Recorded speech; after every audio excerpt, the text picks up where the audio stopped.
I'm Doug Stanley, and this is Wilder Yet.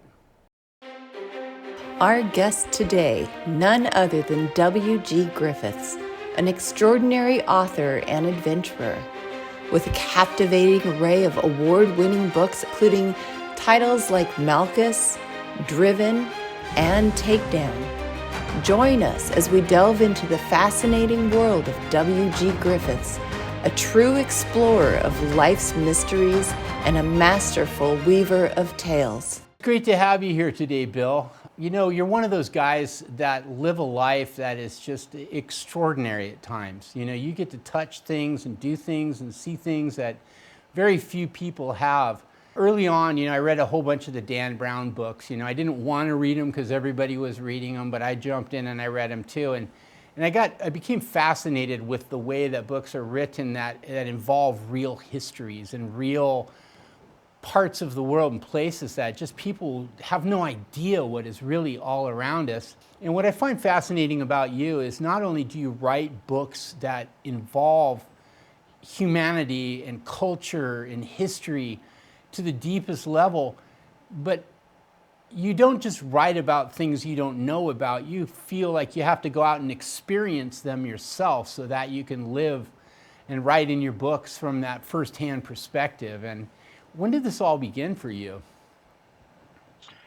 Well, when I wrote my first book, I just felt woefully inadequate to be able to really feel what the central character was feeling without going to the location, and that was in Jerusalem, in Israel, and just being there, breathing the air, just walking the same steps as the character, just made it so that you can write with authority and from your memory instead of just your imagination.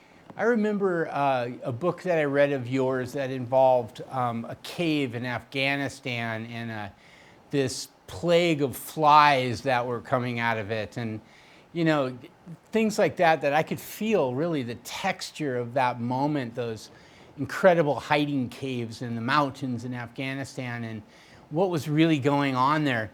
Did you actually end up going into Afghanistan? No, I didn't go to Afghanistan during the time I was writing that. It really wasn't a very friendly place to be. In that particular book, there was the research that went into that book was a lot of fun. Like what happened for that one? What'd you do? Even though it involves a lot of history, it takes place in modern day. So I had to do a lot of research on airliners, jumbo jets. Like, how do you get into a jumbo jet when it's in the air for real? How can you really do it? Talking to pilots and just stuff like that. Meeting with Russian scientists. They brought back a flower from 32,000-year-old seeds. It's been extinct for 30,000 years. What happens when you're on these research trails is somebody mentions something that you weren't there for, that becomes a real jaw dropper, and the next thing you know, it becomes another book. The research is really what a story is. You know, I was recently watching episode 1 of The Renegade Rider, of which you are the star and the central character. And, you know, I already had some basis and understanding of what you do, but, you know, the idea in that particular piece is that you had to figure out how to steal a mummy, right? Yeah, what you want to do is you want to make sure that when the experts read it, which in that case would be the monks in the catacombs, that they say, "How did he know that? How the hell did he know that?" So that's like the biggest praise when the expert, when the person that's involved can say that. So yeah, in the plot, the story starts off with a 4,000-year-old character looking at a wall and seeing his friend in the catacomb that saved his life 500 years ago, and him saying, "This is my friend." I saw the images, you know, and it's a whole room. There's mummies hanging on the wall and all Yeah, around you, and it was just, what had happened there? it's the most ghoulish place on earth. It really is. It's the most ghoulish place I've ever been to. What it was that they would the theory is, because there's a little bit more theory, is that people that would die in the church, instead of being carted out into miles and miles away, they were being hung on a wall in their Sunday best, so that their family could come and sit down and eat with them on holidays, even though they were dead and hanging on the wall. It's crazy, really crazy. You know, Thanksgiving's coming up right now. And I just Right, have no intention of having any of my dead ancestors hanging on the wall at my place. that's right. But some of these things Yeah, grow on you, or you take some of these cultural expressions home. not that one, not that one. I remember as well there was a book you were writing that required that you had to parasail, right? On and Yeah, you needed to understand parasailing, so off you went yeah. parasailing, and I remember that was kind of a bumpy ride for you, wasn't it? Well, yeah, actually, uh, there was hang gliding, and there was an ultralight, and a paraglider. All three of them were involved, and so each one of these things I had to go up in. So I actually bought an ultralight, had it built specially, and learned how that worked, and then hang gliding turned out to be a real love. Hang gliding is just amazing. You're just a bird. You just are a bird, and you can work thermals up higher and higher. It's really awesome. You know, in what I do, which it has some similarities, you know, in identifying character and over the course of time, you know, we might shoot for 3 months straight with the same group of people in and out every single day. And early on, you know, we're like working as a group of producers trying to identify the characteristics of this character because we hope to see that character in full range. We hope to see them at every furthest expression they have because those expressions are the ones that truly define them.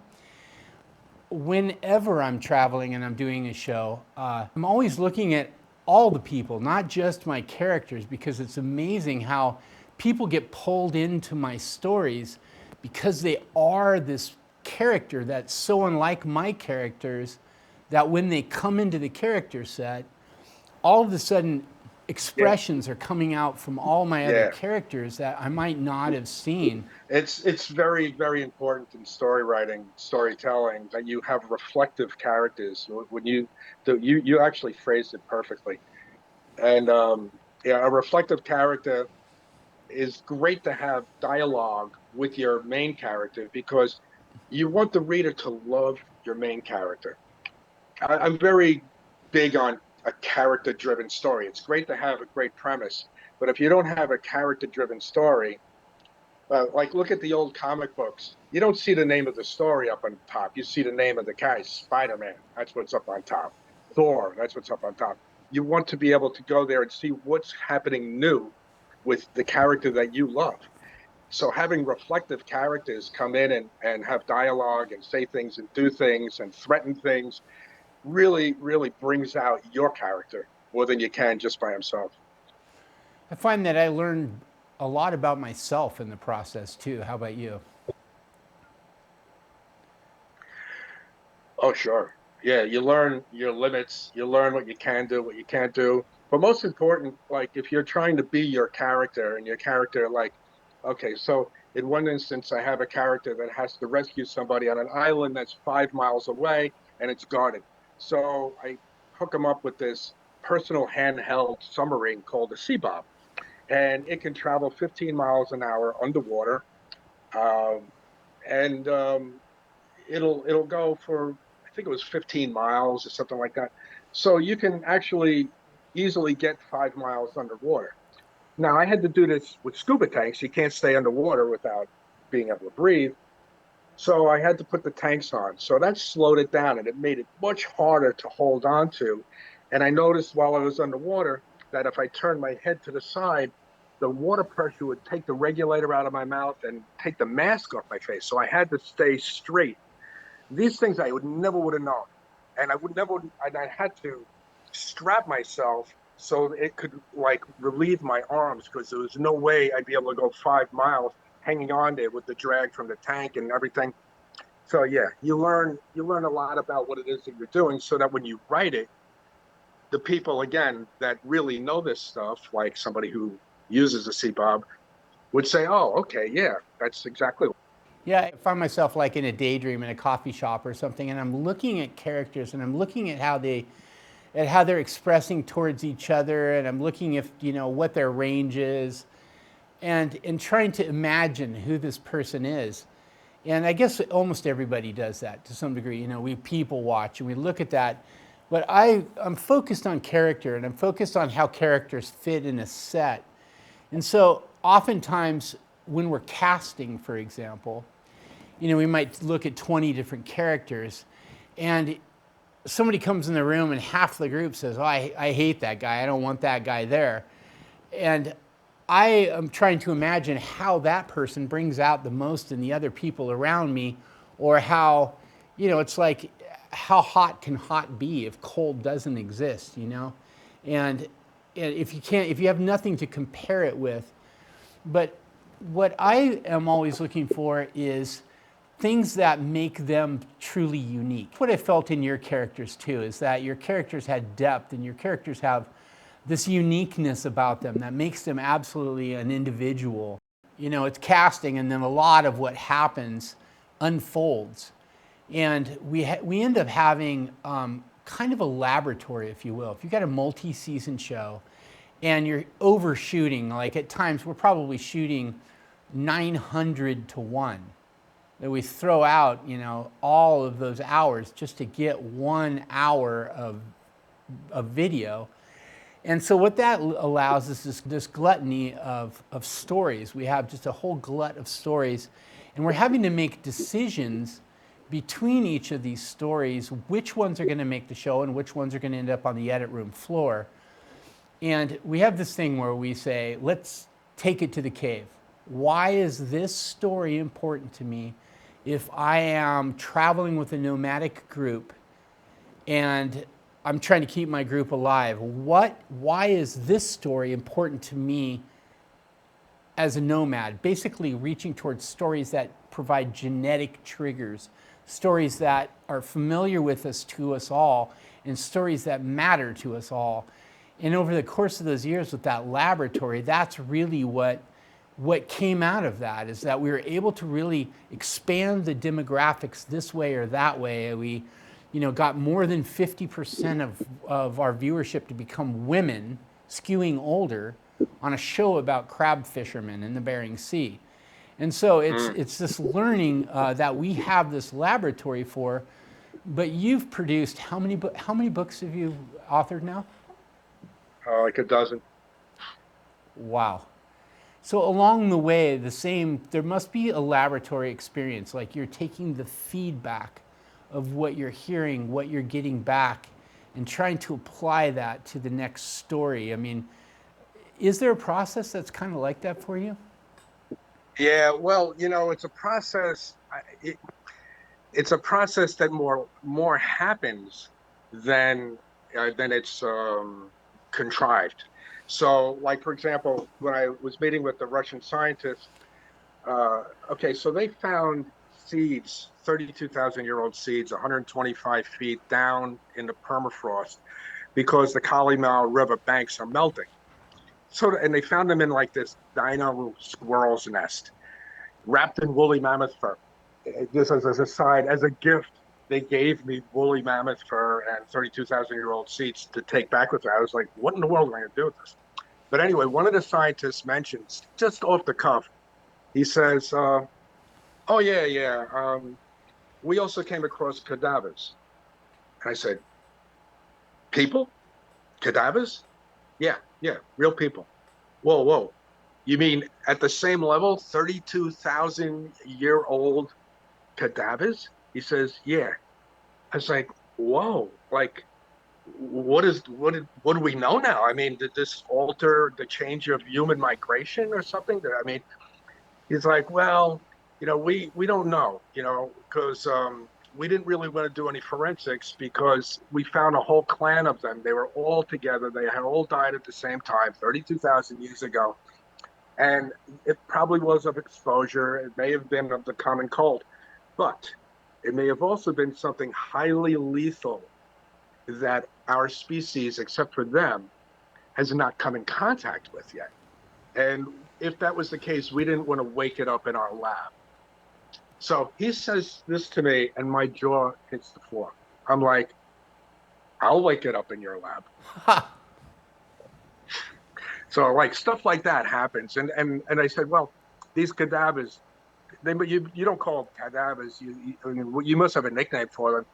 He goes, oh yeah, ice mummies. Ice mummies. That is the name of the next book.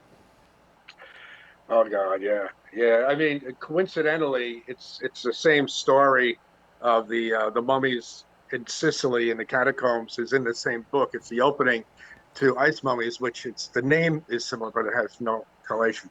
The book that book opens 32,000 years ago on the last day that those humans were alive, and then that's been the prologue, and then it fast forwards to today. You know, I could say you mentioned before genetic trigger, in doing that brings on a story.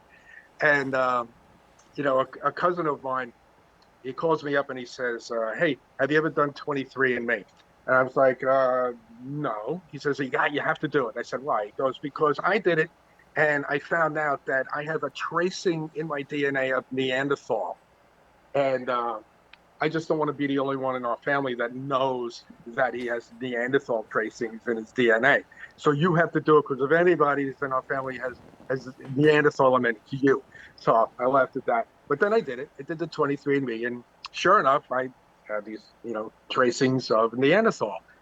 And I said to him, I said, "Do you know what that means?" He's like, "What?" I said, "That means that like 30 or 40,000 years ago, we have a great, great, great, great, great grandmother that had to introduce a Neanderthal to her parents."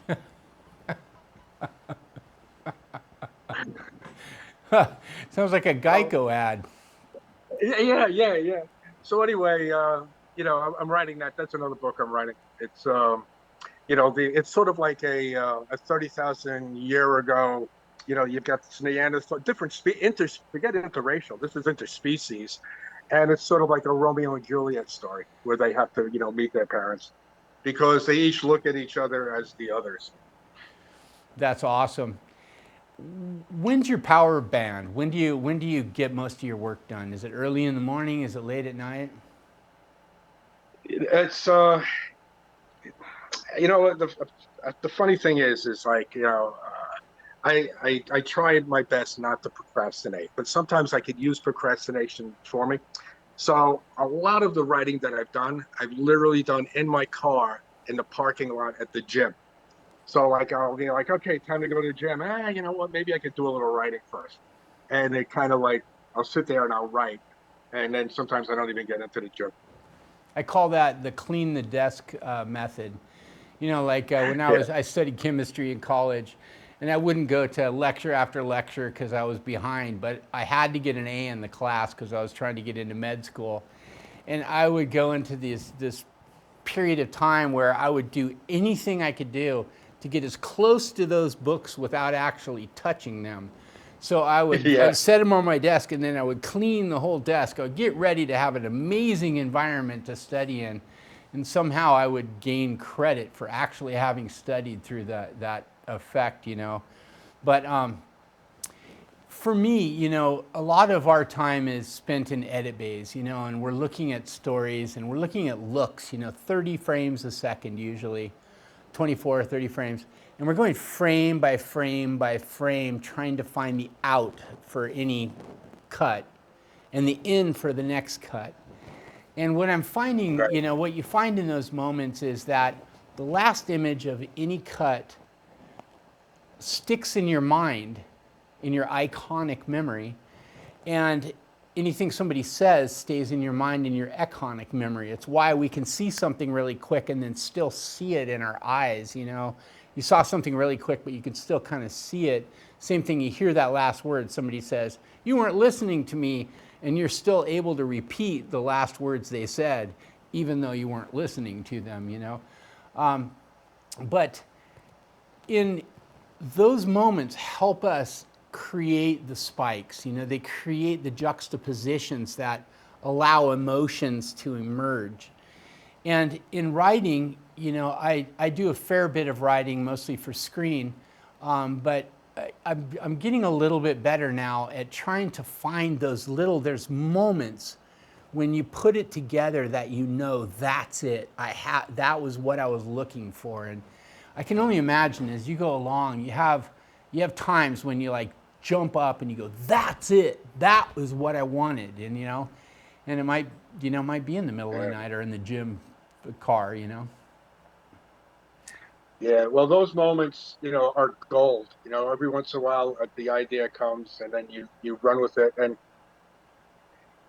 to something to your point of what you were talking about before, going through all of the all of the 99 to find the one. It's really important to realize that that one is so valuable. It's so valuable. And you may have spent a lot of time, energy, and money in order to get that space, but that's the space that the reader, that your audience is waiting for. What I find is that it's not until I'm weeping about what I can't use that I know I'm truly making gold. It's like when you're throwing away fabulous stories and you're using that one that you picked, that you chose, and you see what it is, like what you just referred to there. You see that all that work we did, we might have shot for a week and thrown everything out at that week because at the end of that week, there was a very spiky moment and it helped our characters breathe. It helped us see their relationships. I don't think you know this, but I've been, for the last year, my girlfriend Charlene Taylor and myself have been creating a new series in Nazaré, Portugal. And we are following a new community and culture there it's only 13 years ago that they discovered the biggest surfable wave in the world. Yeah, And this thing's a giant. amazing.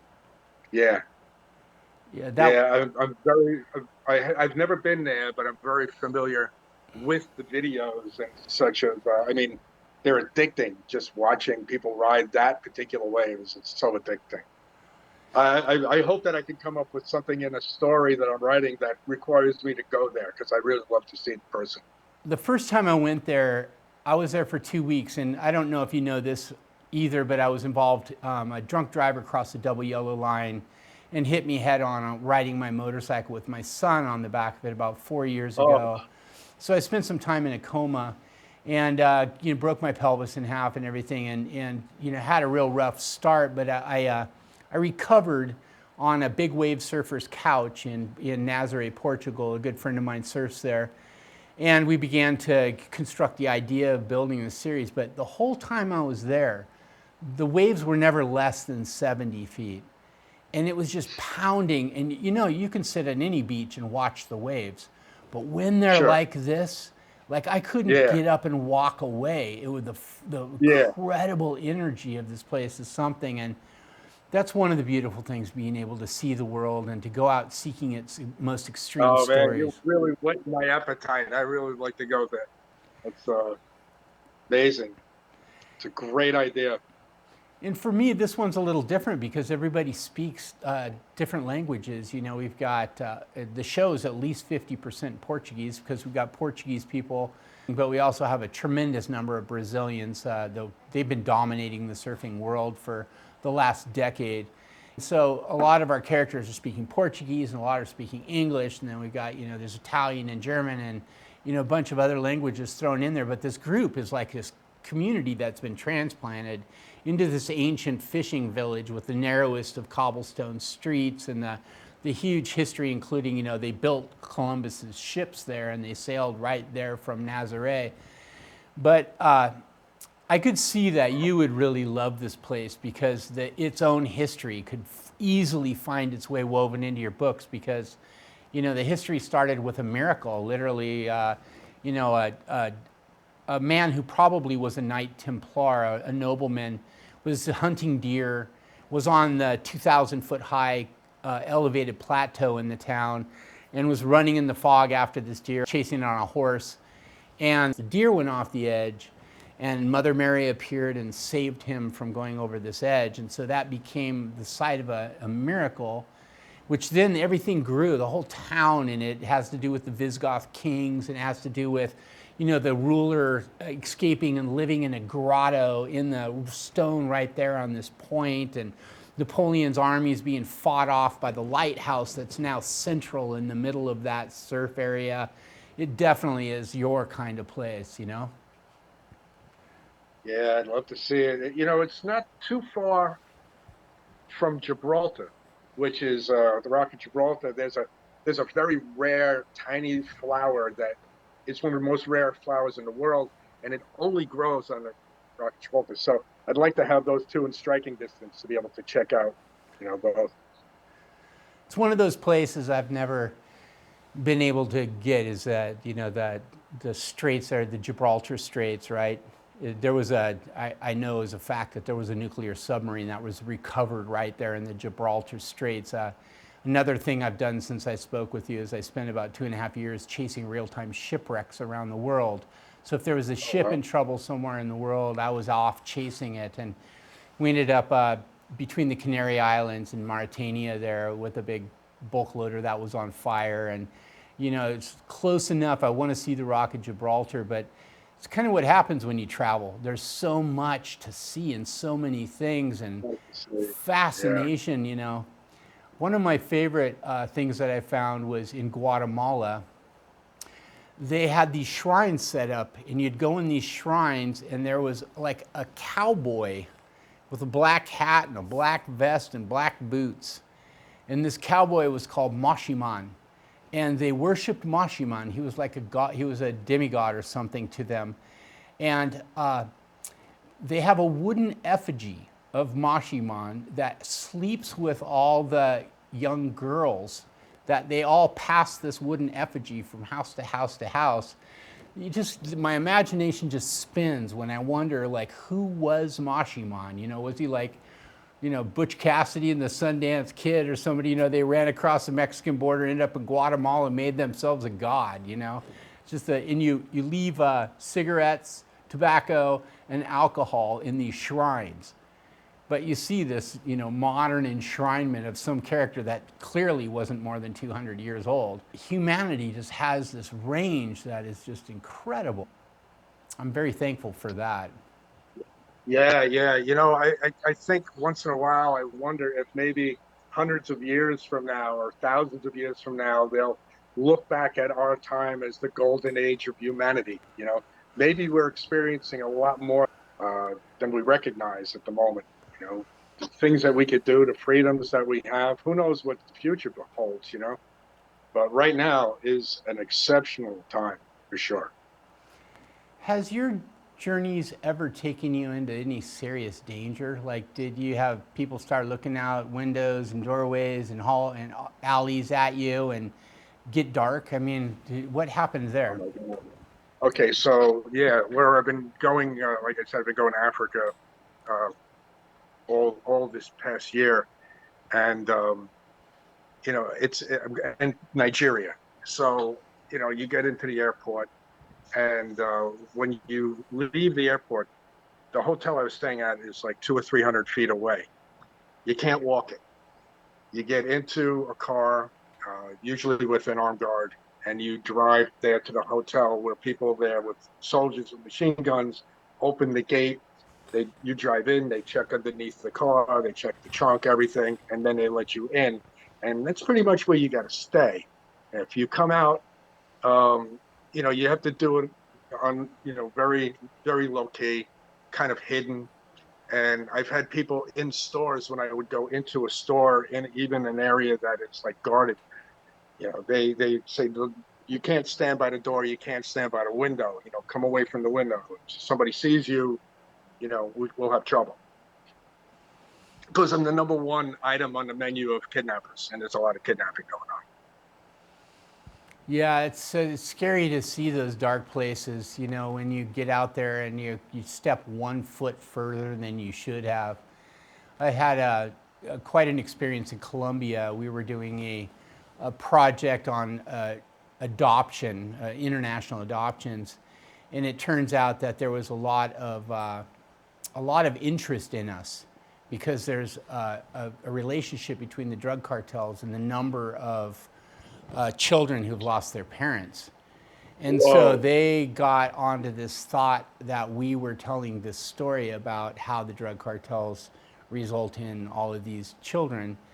And it wasn't exactly the truth, but there was some truth to it.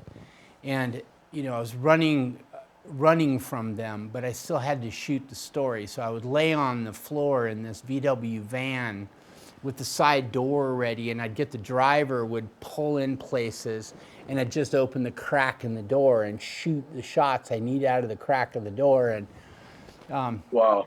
yeah, I spent some time with some outlaw motorcycle clubs too that didn't go so well, and I ended up having to arm up for a period of my life and, you know, have hidden guns and ammunition stashes in case they came onto my property. And I won't forget that anytime soon. But it's not really what I'm after anymore. You know, dealing with surfers in Nazaré, Portugal sounds great. You know, some beach life right now. Yeah, You know, much better. yeah. Yeah, I'm looking forward to the future of doing some stuff with you guys and meeting up with you. I mean, wow, yeah, I'd really love to get to the Nazarene.